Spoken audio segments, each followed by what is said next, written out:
Coucou les amis, alors ce matin, donc c'est samedi matin et c'est la petite review. On est dans les reviews ce matin, alors celle-ci pour moi c'est une grande fierté. C'est mon propre oracle qui est maintenant en boutique. Oui, ça y est, enfin on y est arrivé. Donc je vais exactement vous le présenter. Alors, vous allez le recevoir dans ce petit pochon, hein. C'est de la tulle, voilà. On aime ou on n'aime pas les couleurs. Moi, j'avais envie de quelque chose de très coloré.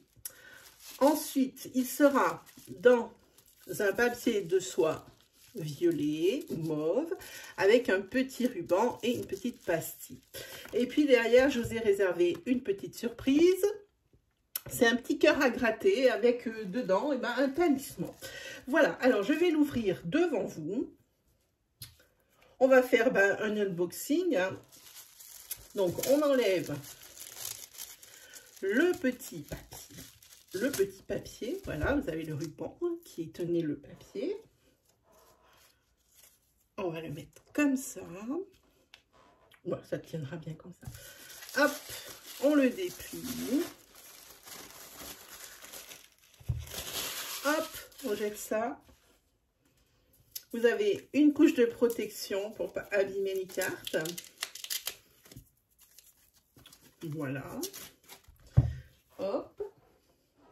Et le voici, mon propre oracle qui comporte 73 cartes. La taille, alors par rapport à ma main, je la mets en dessous. Alors on va en prendre qu'une seule pour que vous vous rendiez mieux compte.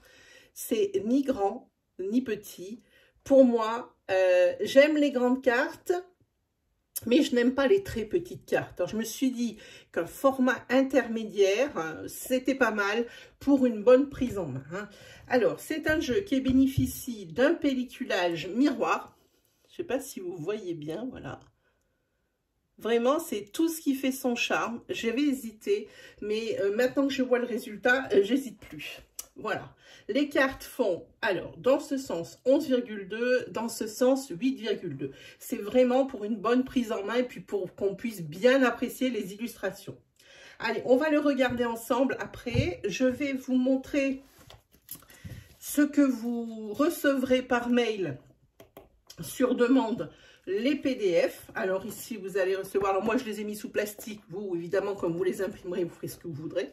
Vous avez les PDF avec tous mes réseaux, moi, là, qui l'a créé, qui l'a illustré, c'est ma très chère Karen Hervaux qui, sans sa compétence, son savoir et toute sa créativité, l'Etsy n'aurait jamais vu le jour. Hein. Il ne faut vraiment pas oublier. Donc je vous explique tout ça, et alors après ça commence.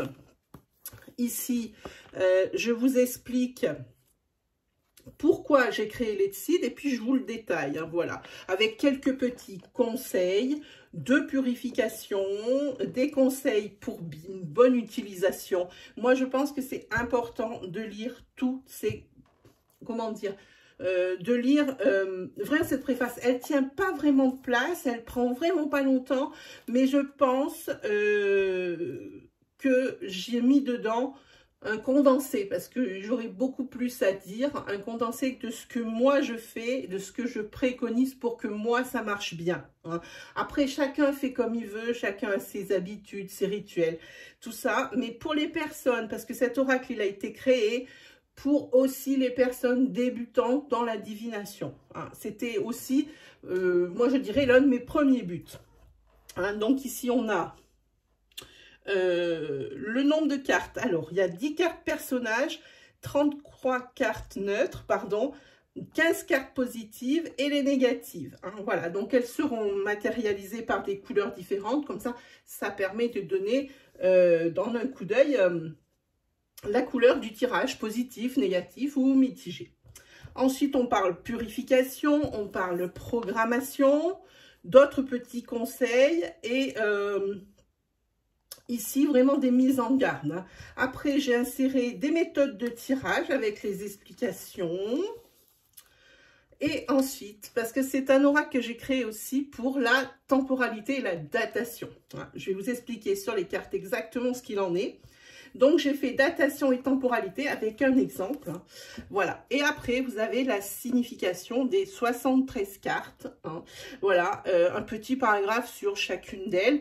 J'ai classé, même s'il y a des numéros, j'ai classé les cartes, j'ai préféré par ordre alphabétique de leurs mots, hein, du petit mot qui est écrit au-dessus. Hein. Moi, je pensais que c'était beaucoup plus simple que d'écrire les chiffres. Hein.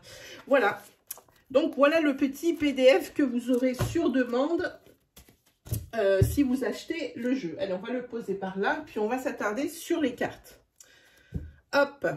Allez, voilà. Alors, vous avez les cartes positives qui ont 7 couleurs. Alors, je voudrais bien vous l'approcher, mais je ne sais pas si je vais avoir une mise au point correcte. Les positives sont violette rose. Ensuite, vous avez les neutres qui sont vertes. Et vous avez les noirs qui sont évidemment les négatives. Hein. Et puis, dans tout ça, vous avez les cartes or qui représentent les personnages. Hein.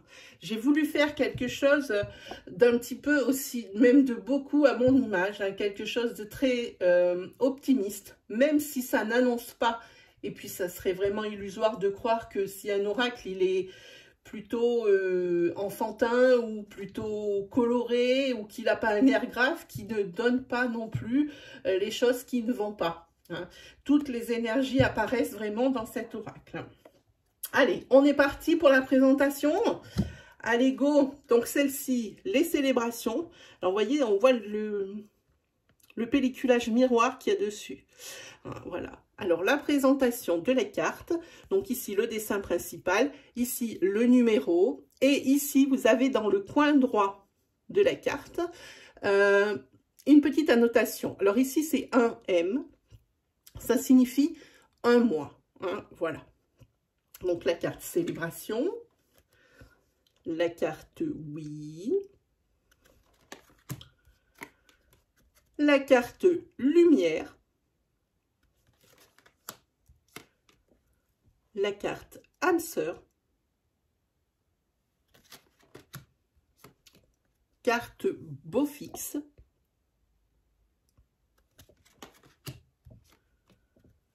évolution. On est la fois. Hein. Naissance.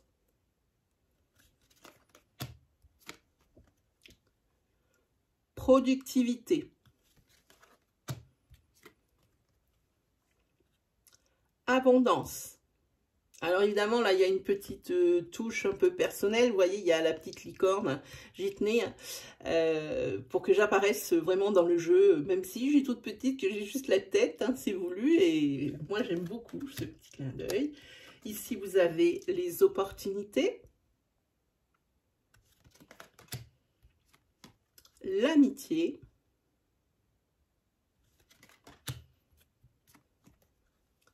L'amour. Le repos. Alors évidemment, toutes les significations, je ne vais pas vous les donner dans cette review. Hein. Vraiment, c'est vraiment aussi à l'intuition parce que c'est vraiment quelque chose que l'on peut ressentir. Hein. La seule chose que je vais donner dans cette review, ça va être un peu plus pour les cartes personnages. Hein, parce qu'elles sont un petit peu particulières. Je ne les ai pas mis dans le PDF. Parce que ce qui me paraît évident ne l'est pas forcément pour tout le monde. Et ça, je viens de m'en rendre compte à mes torts. Hein. Voilà. Allez, on continue avec la carte équilibre. La carte changement. La carte feu. La carte terre. La carte subitement, la carte étoile. Alors, pour les saisons, ben, on y arrive, donc ça tombe très bien. J'ai pas voulu faire vraiment printemps, automne, été, hiver, hein, malgré que ça les induise et puis que je l'ai quand même marqué sur la carte. J'ai voulu prendre les fêtes païennes. Hein. Donc ici, en dessous, j'ai marqué ce dont il s'agissait comme saison, pour les personnes qui ne connaissent pas bien, et puis pour celles vraiment qui ne connaissaient pas, ça leur permet de voir un petit peu. Hein, parce que dans le PDF, j'explique un petit peu brièvement la signification. Ici, on a Yule. Et la fête Yule, c'est en hiver. Alors, vous aurez les dates sur les PDF, évidemment, pour vous guider, hein, pour quelque chose d'un peu plus précis. Hein. Ensuite, vous avez Samhain, qui est en automne, avec le petit écureuil. Ensuite, vous avez Mabon. Pareil, c'est une fête d'automne. Vous avez Lita, qui est en été. Alors évidemment, c'est comme pour les autres oracles, hein, quand on parle des saisons, c'est tout ce qui va avec. Par exemple, je vous donne un exemple pour l'été, ça peut aussi induire une rencontre amoureuse. Hein. Pour le printemps, par exemple, c'est la nouveauté. Pour l'automne, ce sera le détachement, la fin de quelque chose. Hein, voilà. Hein, alors voilà justement Beltane pour le printemps. Pour une autre fête de printemps, parce qu'il y a 2 fêtes de printemps par saison chez les païens, ici c'est Ostara. Vous voyez, c'est aux saisons de Pâques, hein, ça se voit bien. Ici pour l'hiver, on a Imbolc, elle est sur la fin de l'hiver, hein, c'est au niveau de la chandeleur, vous voyez. Et malgré tout, vous verrez, j'ai essayé de bien expliquer. Si j'ai mis les crêpes ici, il y aura plusieurs renvois justement à la nourriture parce qu'il est important de détecter dans certaines situations de savoir ce qui ne va pas. Hein, parce que ce qui ne va pas souvent chez nous, c'est il y a deux choses. La première, c'est où on ne mange plus du tout, on sait qu'il y a quelque chose qui ne va pas et on cherche ce qu'il y a, ou alors on tombe carrément dans la compulsion alimentaire et là aussi, ça crée un déséquilibre. Donc, il faut chercher d'où ça vient. Allez, ensuite, on a la carte racine. Hein. Donc là, on est dans les cartes neutres. Hein. Vous avez vu, on est passé sur le vert, enfin turquoise. Ici, on a la carte voyage. La carte nourriture, la carte secret, la carte officielle pour tout ce qui est signature, la carte déménagement. Là, vous avez la carte temps et pour les personnes qui, comme moi, sont Red Dingue de Fort Boyard, vous allez aisément reconnaître un maître du temps. Et à ma petite Karen, je lui ai fait marquer sur l'épaule du maître, ici, je ne sais pas si vous voyez, un FB. Hein. C'est vraiment un petit clin d'œil. C'est en fait, comme je vous dis, c'est vraiment un jeu qui me ressemble. Et puis les personnes pourront aussi s'associer probablement à ce que moi j'aime. Forcément, il y en a d'autres qui vont se reconnaître dedans. Ici, vous avez la carte nostalgie avec la cassette audio. Alors, vous pouvez remarquer qu'il y a un côté qui pleure, un côté qui rit. Hein. La nostalgie n'est pas ni tout positif, ni tout négatif. Ensuite, vous avez la carte réflexion avec l'arbre cerveau. La carte maison. La carte croisée des chemins. Alors, celle-ci, c'est la carte découverte. Tout s'éclaire. Voilà. La carte lettres, leur communication, tout ce que vous voulez, SMS, etc. La carte hasard.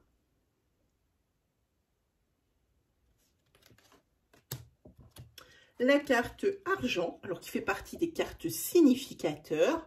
Une carte significateur, c'est une carte lorsqu'on veut tirer pour un domaine particulier, professionnel, amour, amitié, argent, etc. etc. Ben justement, en voilà une autre, un autre significateur, professionnel. Voilà, encore un autre, santé. Alors, j'ai voulu faire un petit clin d'œil ici avec le masque FFP2. Ici, la carte rituel. Rituel, c'est pas forcément quelque chose de très mystique ou quelque chose comme ça. C'est possiblement quelque chose qui reviendrait, quelque chose qui serait récurrent. Hein. Ça peut aussi vouloir dire ça dans les tirages. Vraiment, il faut adapter et faire marcher tout son sens de l'intuition et surtout son bon sens par rapport, si vous faites un tirage pour vous, à ce que vous vivez. Hein. Vous avez ici la carte décision avec le panneau en forme de point d'interrogation. La carte contrat. Allez, on attaque les cartes négatives. Alors, au même titre que le oui, eh ben, nous avons en négatif le non avec l'écho. Nous avons la carte du masque. La carte des nuages. La carte de la lune. Alors, vous voyez, il y a des références avec souvent de la nourriture. Hein. Si vraiment il y a deux cartes nourriture qui sont proximales, ça veut dire que là, il faut faire attention, ou la personne qui tire les cartes se nourrit mal, ou alors c'est vraiment qu'elle va traverser dans les semaines prochaines des obstacles ou des choses, des obstacles un petit peu difficiles, hein, des coups du sort. Hein. Ici, vous avez la carte peur. Vraiment, je remercie mon illustratrice, hein, Karen Hervaux, parce que celle-ci, ben, c'est elle qui l'a imaginée, parce que moi, je n'avais aucune idée comment l'imaginer. Et elle me sort des trucs comme ça que j'aime beaucoup, parce que ça aussi, ça me ressemble. Et alors, par contre, ce que je peux vous montrer, je ne sais pas si elle l'a fait exprès, mais je viens de le voir là maintenant. On voit le fond de la gorge de la personne qui a peur. Donc, on voit quasiment les amygdales. Et les amygdales, c'est vraiment le siège de la peur. Hein. Donc, je ne sais pas si elle a fait exprès, mais c'est ça. Ensuite, on a rupture ou fin de quelque chose. On a le game over. Ici, le blocage. Hein. Ici, la colère. Voilà, ma petite Karen qui l'a faite, celle-ci aussi.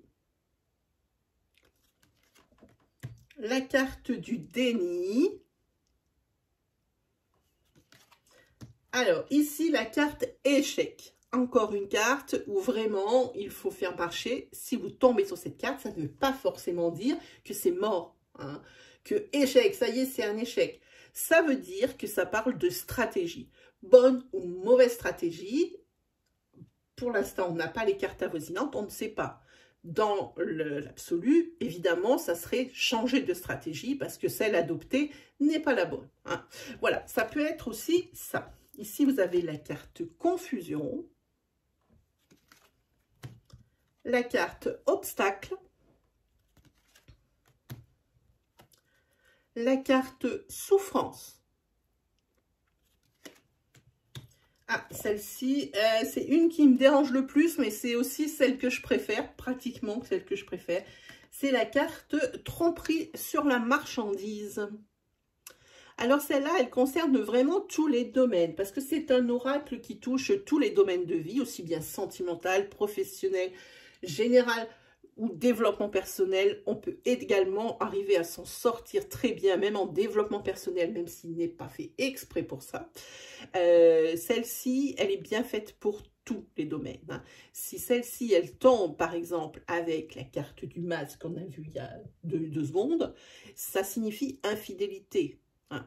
Voilà. Ici, on a la carte des conflits. La carte soin. La carte ça traîne. Les lenteurs, tous les retards, les choses comme ça. Alors, je ne sais pas si vous voyez la tête, voilà, de l'escargot. Je ne sais pas quelle est la mise au point qu'il va me faire. J'espère que ça va aller. Allez, on attaque les cartes personnages. Alors, les cartes personnages, c'est quelque chose de particulier dans mon jeu. Alors, de toute évidence, ça représente effectivement le personnage par lui-même. Par exemple, ici, on a la carte de l'avocat.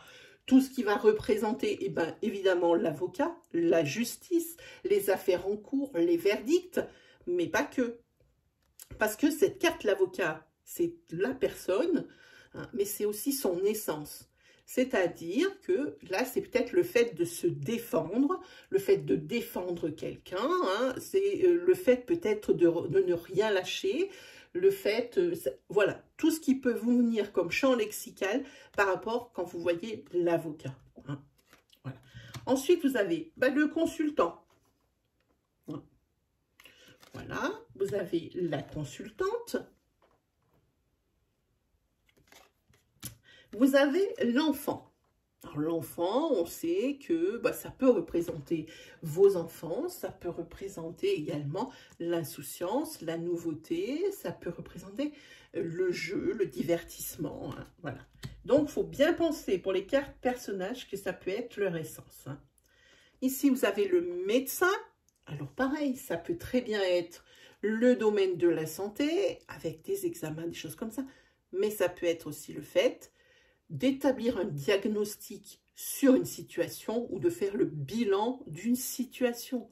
Peut-être ici que les cartes voudront vous dire qu'une certaine situation, il y a quelque chose qui pêche, hein, qui ne va pas dedans. Hein. Ici, vous avez la personne inconnue.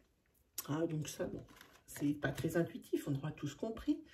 Les personnes de sagesse, hein, donc ça peut représenter vos parents.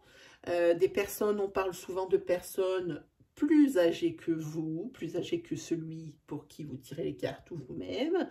Une personne ici qui s'agit. Il faut vraiment voir les connotations des cartes. Alors ici, vous avez les cartes yin et yang. Je vous les montre ensemble, parce qu'elles vont ensemble. Attendez, hop, on va faire comme ça. On va essayer de faire pour le mieux. Voilà. Alors ça, évidemment, non plus, je ne l'ai pas expliqué, parce que c'est quand même un concept. Le yin et le yang, c'est un concept. Pour les personnes qui ne voudraient pas, pardon, excusez-moi, pour les personnes qui ne voudraient pas se lancer trop dans la profondeur de ce que ça veut dire, on va dire que le yin, c'est une énergie féminine et que le yang, c'est une énergie masculine. Hein. Le yang peut également signifier le côté masculin d'une femme, ainsi qu'inversement peut signifier le côté féminin chez un homme. Hein. Et alors, cette fameuse carte, le trépas, je vous l'approche. Celle-ci, elle fait poser plein d'interrogations à plein de monde. Je pensais, là aussi, que ça serait, pour moi, parce qu'elle m'inspire vraiment cette carte, je n'ai pas pensé une minute qu'elle ne pourrait pas vous inspirer non plus. Alors, je vais vous expliquer brièvement. Le trépas, c'est la protection divine ou la protection d'un de vos chers disparus. C'est une carte qui protège. Par exemple, je vous donne un exemple. Si dans un de vos tirages, on va prendre un tirage à 5 cartes, vous avez par exemple un obstacle qui s'annonce dans votre prédiction, ou si vous avez par exemple une tromperie sur la marchandise, ou la carte du masque, ou une des cartes noires, hein, donc négative, cette carte atténue les effets des cartes négatives. Ça veut dire que pour un obstacle, effectivement, il sera toujours là. Ça ne veut pas dire que cette carte va le faire disparaître, non. Mais ça veut dire que la situation sera moins pire que ce qu'elle aurait pu être. Voilà pour la carte trépas. Quoi vous dire d'autre? Je vais juste vous montrer l'épaisseur des cartes parce que je crois qu'on peut s'en apercevoir. J'ai vraiment misé sur la qualité, hein, de façon à ce que ce soit un jeu qui dure dans le temps. Hein, je vous montre. Là, par contre, on ne peut pas faire les mélanges américains parce qu'elles sont trop rigides. Hein. Vraiment, elles sont vraiment trop rigides. Hein. C'est des cartes à mélanger avec j'ai pas envie de dire avec précaution, mais avec respect. Hein. Je le marque dans mon PDF. Hein.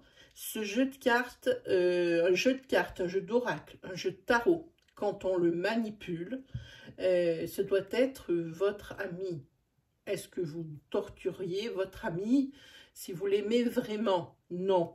Alors, quand on mélange un jeu de cartes, vraiment, il faut le mélanger avec, pas non plus comme si on marchait sur des œufs, ni que c'était un bout de coton, mais quelque chose d'assez respectueux. Hein. Comme je dis, je ne critique pas les personnes, la façon dont ça leur va le mieux, mais avec ce jeu-là, je dis par exemple d'essayer de faire sauter les cartes en les battant le plus vite possible et le plus mal. Pour moi, avec ce jeu, ça ne fonctionne pas. Ça ne ferait que l'abîmer. Hein. Voilà, donc quelque chose de très respectueux. Pour le brassage, c'est très bien. C'est un jeu qui ne s'utilise. Il est unilatéral. Hein. Il y a des jeux qui peuvent s'utiliser à l'endroit, à l'envers. Ben, le mien, non. Hein. On le voit avec le dos de la carte. Il ne s'utilise que dans ce sens. Hein. Voilà. Qu'est-ce que je ne vous ai pas expliqué? Ah, je ne vous ai pas expliqué la nature de pourquoi je l'ai appelé Let's Seed. Eh bien, on le comprend aisément. Il y a une petite phrase ici qui dit « Et si demain ?» Eh bien, ce sont les initiales, les 2 premières lettres de chaque mot. Et ça fait Let's Seed. Voilà, ben, vous savez tout, mes amis. Si vous voulez vous le procurer, c'est tout à fait possible. Alors, pour ce qui est des commandes en France, pas de problème. Vous avez la référence ici. C'est un menu déroulant, il y a une petite flèche. La référence de ma boutique Etsy. Si le lien ne fonctionne pas, eh ben vous tapez tout en attaché la boutique de Licornia. Ça, c'est pour la France. Voilà. Sans problème, vous pouvez vous le procurer. Si vous êtes à l'étranger, c'est-à-dire hors France, vous pouvez m'envoyer un lien. Alors, au début, je ne voulais pas faire dans l'international parce que c'était très compliqué au niveau de l'expédition. Mais au vu du nombre incroyable, et je dis incroyable, de demandes de votre part hein, hors de France, eh ben, je me suis dit que je ne pouvais pas vous priver justement de ma petite merveille. Et je dis ça avec toute humilité. Hein. Donc, si vous êtes hors de France, vous pouvez vous le procurer en m'envoyant un petit message sur ma messagerie Licornia l'intuitive, tout en attaché, sans apostrophe, @gmail.com. Hein. Et puis, je vous expliquerai comment faire. Bon, et ben mes amis, je vous ai assez retenu. Il me reste plus, comme d'habitude, à vous souhaiter le meilleur. Ah, j'allais oublier une petite chose. Pour Let's Seed, pardon, j'ai prévu de faire des petits lives, enfin des petits lives entre guillemets, hein, pour apprendre à le manipuler, pour les associations, pour vraiment un petit peu comment moi je l'ai vu, comment je le ressens, si ça peut vous aider. Hein. N'oubliez pas, si ça vous plaît, abonnez-vous, hein, là, juste en dessous. Abonnez-vous et activez la petite cloche qui se trouve à droite du bouton d'abonnement. Comme ça, dès qu'il y a un live qui démarre, pan, vous avez la notification. Hein. Voilà, mais cette fois-ci, je vous laisse tranquille. Je vous souhaite le meilleur et on se dit à très vite pour de nouvelles vidéos. Allez, salut tout le monde!